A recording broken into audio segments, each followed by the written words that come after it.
حسبی اللہ و نعم الوکیل۔ جی دوستو، آپ دیکھ رہے ہیں سمارٹ لائف کاسٹ اور میں ہوں عاطف رفیق چودھری۔ تو آپ لوگوں نے سب نے ایک نظم اگر نہیں سنی تو اس کے چند اشعار ضرور سنے ہوں گے کہ ریاست ہوگی ماں کے جیسی، ہر شہری سے پیار کرے گی۔ تو یہ نظم جو ہے یہ اعتزاز احسن صاحب نے اسے لکھا، لیکن یہاں پہ حیرانی ہوتی ہوگی آپ کو کہ ایک ایسا شخص، کبھی کبھی باتیں تو وہ اچھی کرتے ہیں لیکن ایک ایسا شخص جو ہے جو اتنی خوبصورت نظم لکھ رہا ہے، وہ کیسے جو ہے پیپلز پارٹی کو ساری زندگی اپنی پیپلز پارٹی کو دے سکتا ہے؟ یعنی وہ شہری کے بنیادی حقوق کی بات کر رہا ہے، وہ بتا رہا ہے کہ ریاست ہوتی کیسے ہے۔ وہ ایک پڑھا لکھا شخص ہے اور کئی حلقوں میں کریڈیبل بھی ہے، لیکن جناب یہ کیوں ہے ایسا؟ کیوں؟ اس کی وجہ یہ ہے کہ یہ جو آپ کے ملک میں سسٹم چلتا ہے، یہ جو کمپنی بہادر ہے، یہ ہمیشہ سے یہ چاہتی ہے کہ آپ ہیرو بنیں۔ آپ جناب اشفاق احمد صاحب کی طرح بھی آپ کا نام ہو، آپ کا نام جناب عمران خان کو یہ پوری اسٹیبلشمنٹ ہیرو سمجھتی رہی ہے۔ ان کا باپ ضیاء الحق جو ہے وہ بہت زیادہ عمران خان کا چاہنے والا تھا۔ یہ چاہتے ہیں کہ آپ ان کے نیچے لگ کر غلاموں کی طرح ان کی ہر بات میں ہاں ملاتے جائیں، پھر آپ کو ہیرو بھی مانیں گے، پھر جو ہے آپ کے ساتھ چلیں گے بھی۔ اور دوسری مجبوری جو ہمارے پاکستانیوں کے ساتھ ہوئی وہ یہ ہوئی کہ جو بھی لوگ یہاں پہ کام کرتے تھے، کسی نے کبھی جو ہے وہ اصل جو کور ایشو تھا اس کی طرف نظر ہی نہیں دوڑائی کہ اس ملک کا پرابلم کیا، اور اگر نظر دوڑائی تو اس پہ کیا لیں کہ نظر ہٹا لی اپنے چند ایک ذاتی مفاد کے لیے، اور یہ سوچ کر کہ میں اکیلا کون سا اس کا عمران خان، اس کا اگر پرانا آپ ایک انٹرویو دیکھیں تو اس میں اس شخص نے کہا تھا کہ جب اس سے سوال کیا گیا کہ آپ انصاف کی تحریک کے لیے اکیلے ہیں، تو انہوں نے کہا کہ بندہ اکیلا ہی کافی ہوتا ہے، کیونکہ اس کے ذہن میں اس کا رول ماڈل جب نبی پاک صلی اللہ علیہ وآلہ وسلم کی ذات ہے، اور یہ جو پیغمبروں کا شعار رہا ہے کہ ان کو سوائے اللہ کے اور کسی پر امید نہیں ہوتی، وہ بھروسہ کرتے ہیں تو اللہ پر کرتے ہیں، اور اللہ تعالیٰ بار بار قرآن میں کہتے ہیں کہ میرے اوپر بھروسہ کرو۔ تو ایسا شخص ان کے لیے ان کے گلے کی ہڈی بن چکا ہے۔ بہرحال چاند ایک خبریں اور اس پر میرا تجزیہ۔ سب سے پہلے جو میں نے یہ ریاست کی بات چھیڑی، تو اسلام آباد میں سب سے پہلے تو آپ کو تعریف کرنا ہوگی ایمان مزاری کی کہ اس بچی نے ان خبیث لوگوں کے خلاف وہ ڈٹ گئی ہے، اور یہ جو 2 نمبر لوگ ہیں ان کے خلاف وہ آواز اٹھا رہی ہے۔ وہ بیچارے پسا ہوا جو طبقہ ہے، جن کے بزرگوں کو اٹھا لیا گیا، جن کو یتیم کر دیا گیا، بلوچستان کے لوگ ان کے ساتھ کھڑی ہے۔ اور اگر وہ کہتی ہے نا کہ جناب یہ بی ایل اے کے ساتھ لڑنے والی جو فوجی ہیں یہ بھی شہید نہیں ہے، تو اس پہ بات ٹھیک کر رہی ہے، کیونکہ ان کے کیا مقصد ہے کہ یہ کون سی جماعتیں، وہ ایک بات کر رہے تھے اس دن کہ جو بندہ جناب فوج کے خلاف بولتا ہے اس کو دہشت گرد مار دیتے ہیں، تو یہ سوچنے والی بات تو ہے۔ بہرحال میں یہاں پہ بات یہ کر رہا تھا کہ کل بارش ہو رہی تھی اور وہ بیچارے بچے انہوں نے اپنے مسنگ پرسن کی تصویریں اٹھائی ہوئی ہیں، اور ریاست کیا کر رہی ہے؟ جیسے اپنے آپ کو ریاست کہتی ہے، وہ یہ کہہ رہی ہے کہ جناب یہاں سے چلے جائیں، ان کو دھمکیاں لگا رہے ہیں، یا کہہ رہے ہیں کہ آپ اندر کیمپ نہیں لگانے دیا جا رہا کہ وہ پانی سے بچ جائیں۔ اب آپ کو یاد دلاتا ہوں کہ ایک بار یہ پاکستان جو تھا یہ ریاست بنی تھی، اس نے وہی کردار ادا کیا تھا کہ ریاست ہوگی ماں کے جیسی، لیکن وہ کب ہوئی اگر آپ کو یاد نہیں ہے تو میں یاد کروا دیتا ہوں۔ یہ بات ہے جناب 12 نومبر 2019، جب مولانا فضل الرحمان صاحب نے یہاں دھرنا دیا تھا اسلام آباد میں، اور یہ دھرنا کس کے خلاف تھا؟ یہ حکومت کے خلاف تھا، یہ عمران خان کی حکومت کے خلاف تھا، انہیں ریزائن کرنے پر مجبور کیا جا رہا تھا۔ تو وہاں بھی بارش ہو گئی تھی، اگر آپ کو یاد نہیں تو ابھی جائیں، ابھی پرانی ویڈیوز نکالیں، چینلز کی ویڈیو پڑی ہوں گی کہ جب بارش ہوئی ہے تو وہ بیچارے جو مولوی یا بچے تھے وہ آئے ہوئے تھے احتجاج کرنے کے لیے، تو ریاست نے ان کو سنبھالا تھا، ریاست نے ان کو کھانا پہنچایا تھا، ریاست ان کے لیے گاڑیاں لے کر گئی تھی۔ تو اسے کہتے ہیں ریاست ہوگی ماں کی جیسی۔ تو اس شخص کا قصور یہی ہے کہ اس نے 75 سالہ فرعونوں کے دوروں کے دوران ایک ایسا ٹائم گزار دیا کہ اس نے پوری تاریخ بدل کے رکھ دی۔ اس لیے بنتا ہے کہ یہ بے غیرت لوگ اس کو جو ہے وہ جیل میں رکھیں، اس کو سزا دیں۔ ہاں قوم اس کے لیے اٹھنا چاہیے، کیوں اٹھنا چاہیے آپ کو تھوڑا سا اور یاد دلا دوں، اگر بات چلی کہتے ہیں نا بات نکلی ہے تو پھر دور تلک جائے گی، لوگ بے وجہ اداسی کا سبب پوچھیں گے اور یہ بھی پوچھیں گے۔ تو بہرحال چلیں، یہ تو شاعری ہے۔ پھر کبھی جو پناہ گاہیں تھی آپ کی، شاید آپ کو یاد ہو کہ پناہ گاہیں بنائی گئی تھی جہاں پر بڑے بڑے معززین بیچارے جو پیسہ بچانا چاہتے تھے وہ بھی وہاں رہ لیتے تھے جہاں، لیکن اس سے نقصان کیا تھا، آپ کی جیبوں پر ڈاکہ ڈالنا ان سرمایہ داروں نے، ٹھیک ہے۔ اور آج وہی پناہ گاہ یہ جائیں نا لاہور میں جو ہے وہ بیریا ٹاؤن کی طرف جاتے ہوئے جو ایک پناہ گاہ آتی ہے، اس کو دیکھیں جا کے کہ وہی پناہ گاہ جو غریبوں کے لیے بنائی گئی آپریشنل تھی، وہاں پہ کھانا اور بڑا خیال رکھا جاتا تھا کھانا خراب نہ ہو، پرانا نہ ہو، وہاں پہ بستر خراب نہ ہو۔ تو وہاں پر جناب صرف سرکاری گاڑیاں آپ کو پارک ہوئی نظر آئیں گی۔ یہ آپ کا پاکستان نہیں، یہ ان بے غیرت لوگوں کا پاکستان ہے۔ پھر صحت کارڈ، پہلی دفعہ آپ کے 76 سالہ زندگی میں پہلی دفعہ جو صحت کارڈ تھا وہ اس طرز کا تھا جو آپ کو بہترین ممالک میں جو ہے ملتا ہے، اور اس کو بھی آپ کو یاد ہوگا کہ مریم نواز نے اور ان فوجیوں نے مل کر جو ہے اس کو ختم بھی کیا۔ پھر احساس کفالت پروگرام جو کہ بہت مجھے پسند تھا، کہ جہاں پر بیچاری خواتین جن کی انکم کم تھی اور ان کا کوئی سہارا نہیں تھا، تو ان کو جو ہے وہ کفالت کی جاتی تھی اور ریاست کفالت کرتی ہے۔ احساس نشو و نما پروگرام جو عمران خان صاحب نے کہا تھا کہ یہاں اس قوم کی نشو و نما نہیں ہونے پاتی کیونکہ ان کو کھانا پراپر ملتا ہی نہیں ہے، کیونکہ ہمارے ملک میں کیا ہے کہ والدین بیچارے صرف روٹی پوری کر لیں، وہ کہاں سے فروٹ لے کے آئیں، وہ کہاں وہ غذائی قلت کو پورا کریں۔ تو وہ بھی ایک پروگرام بنایا گیا تھا تاکہ احساس نشو و نما پروگرام کے نام سے، اور لنگر خانے کی آپ کے ساتھ بات ہوگی، گرین پاکستان کی بات ہوئی، یہ وہ لوگ کرتے ہیں جنہوں نے پاکستان میں رہنا ہے، جنہوں نے جناب یہ اپنے جرنیل جو ہیں جیسے باہر جزیروں پہ چلے جاتے ہیں جہاں سے لوٹ مار کے انہوں نے بھاگ جانا ہے، ان کو گرین پاکستان سے کیا، وہ کہتے ہیں سنجیاں ہو جان گلیاں دے وچ مرزا یار پھر وہ پنجابی شعر ہے نا کہ کتی مرے فقیر دی جڑی چوں چوں نت کرے، ہٹی سڑے کراڑ دی جتھے دیوا رات بلے، تے دو چار مرن گوانڈنا تے رہندیاں نو تاب چڑھے، تے سنجیاں ہو جان گلیاں دے وچ مرزا یار پھرے۔ تو جناب یہ جو مرزا یار ہے نا آپ کا کیا کہتے ہیں جو فیلڈ مارشل ہے، یہ چاہتا ہے کہ گلیاں سنجی اور کی ہوئی ہیں، نہ آپ جناب کوئی بات کر سکتے ہیں، نہ آپ فلسطین کے حق میں نکل سکتے ہیں، نہ اپنی آزادی کے لیے گفتگو کر سکتے ہیں، بس وہ کہتا ہے کہ سنجیاں ہو جن گلیاں دے وچ مرزا یار پھرے۔ تو جناب وہ سید یار صاحب جو ہے اس کے درمیان پھر رہے ہیں، اور ہمارا فیاض الحسن چوہان صاحب نے کہا تھا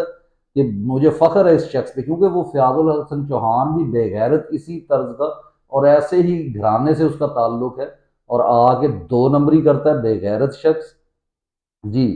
اس کے بعد کچھ اور خبریں ہیں، تو یہ تو بار وہ چیز تھی نا کہ جب یہ کام ہوگا یعنی ریاست کیسی ہوتی ہے آپ کو سمجھ آ گئی ہوگی میرا خیال میں۔ اب اس کے بعد کراچی میں جناب چھت گرنے سے 2 ہلاک تھے اور 3 لوگ زخمی ہو گئے ہیں۔ اسی طرح پنجاب میں بارشوں کی وجہ سے 37 ہلاک اور 90 زخمی ہو گئے ہیں۔ تو جناب اگر ریاست ماں کے جیسی ہو نا، کراچی میں جتنا خون نچوڑا ان لوگوں نے، جتنا وہاں سے پیسہ کمایا، آج بھی کما رہے ہیں، آج بھی امریکہ میں وہ باقاعدہ ایک تقریب ہوئی ہے اور اس میں یہی کہا گیا کہ یہ پورٹ کے اوپر جو ہمارا بزنس ہے، یعنی ان کی نظریں ہیں یہاں پہ، کتنا پیسہ نکلتا ہے اور کتنا یہ لوگ جو کبھی کہا جاتا تھا کہ کراچی کبھی پورے پاکستان کو بھوکا نہیں مرنے دے گا، اور آج کراچی میں لوگ بھوکے مر رہے ہیں، اس لیے کہ یہ جو لوگ ہیں نا، یہ باوردی ملازم، یہ اپنے پیٹ پالتے ہیں۔ یہ وہ آپ کو یاد ہوگا چیئرمین واپڈا کا اربوں روپیہ وہ لے کر بھاگ گیا، اسی طرح باجوہ صاحب لے کے بھاگ گئے۔ تو یہ جناب ان کی دہاڑیاں لگی ہوئی ہیں، بس جہاں سے پیسہ کماؤ اور اس ملک سے دفع ہو جو یہ ہے، تو یہاں پر چھت گر جائے، یہاں بارشوں سے نقصان ہو جائے۔ جب آپ نے وہ بلڈنگز ہی نہیں بنانی، ہر ملک میں ہوتا ہے کہ ایک بلڈنگ کی آپ کراچی میں جائیں ذرا کبھی ایسٹیمیٹ لگائیں، خود نکلیں پاکستانی، ایک ایک عمارت کا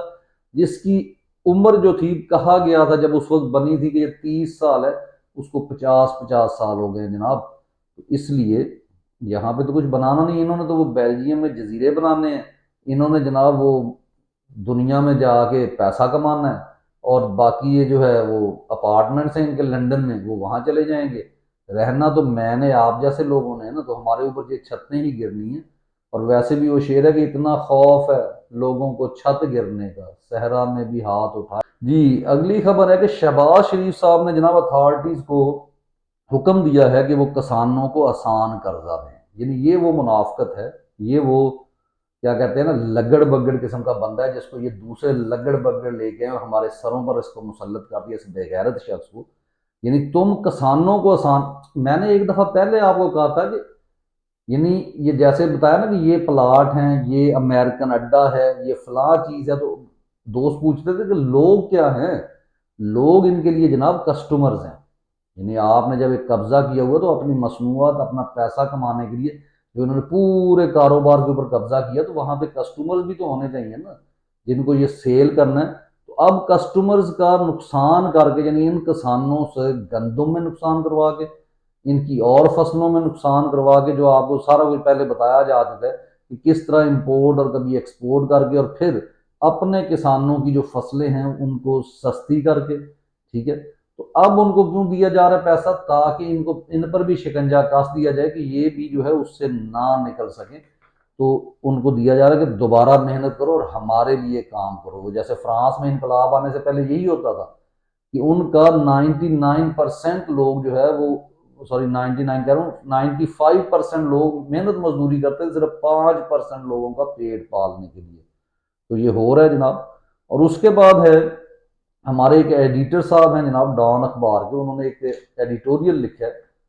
کیا کمال انہوں نے بات کی ہے کہ Pakistan and its economy need to shift to digital technology. بالکل ایسے ہی جناب ہونا چاہیے، لیکن سچ بولنے کی ہمت لائیں۔ وہاں پہ آپ جو ہے founder of P T I لکھ کر بات کرتے ہیں، یعنی کرج تمہارے اندر ہے نہیں، مورل کرج نہیں ہے، یہ بھی بے غیرت لوگ ہیں۔ یہ اخبار نکالنا چھوڑ دو اگر تمہیں جو سچ بات کرنے کی اجازت نہیں ہے۔ یہ جو تم نے بات کی اکانومی کیسے آپ شفٹ کریں گے بھی ڈیجیٹل کے اوپر؟ ہاں دنیا اس طرف جا رہی ہے، آپ کا ہمسایہ ملک جہاں پہ وہ بے غیرت علی محمد خان بات کرتا ہے نا بغیر کسی یعنی ریزن لاجکس کے لال قلعے کے اوپر جھنڈا لہرا دوں گا، تو اس کو یہ بتایا جائے کہ بے غیرت وہاں پر ہے، ڈیجیٹل کے اوپر وہ اپنی ہر چیز کو ٹرانسفر کر رہے ہیں۔ آپ لوگ جو ہے جناب آپ تو خوش ہوتے ہیں، وہ جیسے ہی عمران خان نے زمینیں وغیرہ ان کو ڈیجیٹل کرنے کی کوشش کی، تو جیسے ہی اس کی حکومت کی تو کتنے شہروں میں پٹواریوں نے ایک دوسرے کو جو ہے مبارکبادیں دی، اور آپ لوگ بھی اس میں شامل تھے، ٹھیک ہے۔ تو اس لیے کہاں ملک یعنی ڈیجیٹل اکانومی یا جو شفٹ کرنے کا مطلب یہ ہوتا ہے جناب کہ آپ تو ابھی آپ کوئی چیز ڈیجیٹل کریں گے تو اس کے ساتھ ہی تو جناب آپ کا آ جائے گا کہ آپ جھوٹ بول رہے ہیں، یہاں پہ بھی آپ کا فراڈ ہے، یہاں پہ بھی آپ کا فراڈ ہے، اور آپ تو ڈیجیٹل دہشت گردی کی ٹرم بھی آپ لے کر آئے ہیں۔ تو اس لیے ایسی باتیں نہ کریں جناب ایڈیٹر صاحب، وہی کام کریں جو آپ کو ملا ہوا لفافہ صحافی بنے، ٹھیک ہے جی۔ پھر اس کے بعد ہے اسلام آباد پالیسی ریسرچ انسٹیٹیوٹ نے جناب ایک ریسرچ کی ہے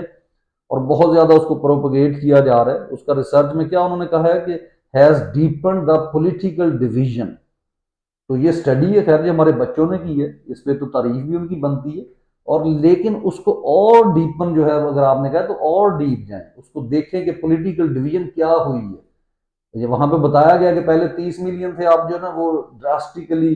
60 ملین کے اوپر جو ہے یوزر چلے گئے ہیں، تو یہ تو اچھی بات ہے نا۔ اس کی وجہ لیکن بہت ساری ہیں، وہ ڈیبیٹیبل ہے، میں بات کروں گا۔ اس کی ایک وجہ یہ بھی ہے لوگ کیوں اس کے اوپر آ رہے ہیں سوشل میڈیا کے اوپر، کیونکہ آپ کا مین سٹریم میڈیا جو ہے وہ بک چکا ہے۔ جب آپ نے کوئی سچی خبر نہیں نا دینی تو لوگ اس کو دیکھنا بھی پسند نہیں کرتے۔ مجھے جیو چینل دیکھے ہوئے آئی تھنک 2018 سے بھی میں نے پہلے کبھی دیکھا ہوگا، جب وہ ایک خان صاحب نے کہا تھا اس کا بائیکاٹ کرو، اس کے بعد نہیں دیکھا، ٹھیک ہے۔ اور چینل کو دیکھتا کون ہے؟ جب آپ وہاں بیٹھے جھوٹ پھیلا رہے ہیں، آپ کا سیاستدان وہاں جھوٹ بول رہا ہے، آپ کے صحافی جھوٹ بول رہے ہیں، اب تک کہ آپ کا اداکار بھی جھوٹ بول رہا ہے، اور اب تو آپ کے کریکٹرز بھی جھوٹ بولتے ہیں، جس کی مثال شاہد افریدی اور شعیب اختر ہے۔ تو یہ بچوں کو جو بتایا گیا ہے، یہ بچوں کے لیے میں کلیئر کر دوں کہ یہ ریسرچ آپ نے کی ہے، یہ ڈویژن جو پولیٹیکل ہے یہ ان کو پسند نہیں ہے۔ حالانکہ ڈویژن تو آلریڈی پہلے تھی، ایک باری تم لو، ایک میں لوں، ایک یہ۔ اب ڈویژن یہ ہوئی ہے کہ قوم نے ان سارے لگڑ بگڑ اٹھا کے ایک سائڈ پہ پھینک دیا، اور ان کے ابا جان یہ جو ریاست اپنے آپ کو کہتے ہیں ان کو بھی ٹھوک دیا۔ پہلے یہ جہاں کھڑے ہو جاتے تھے پاکستان میں، یہی ایک نیریٹو تھا کہ جو چاہتی ہے جناب یہ ریاست کی اسٹیبلشمنٹ جو چاہتی ہے یہ کر لیتی ہے، ان کے بغیر نہ کوئی سیاستدان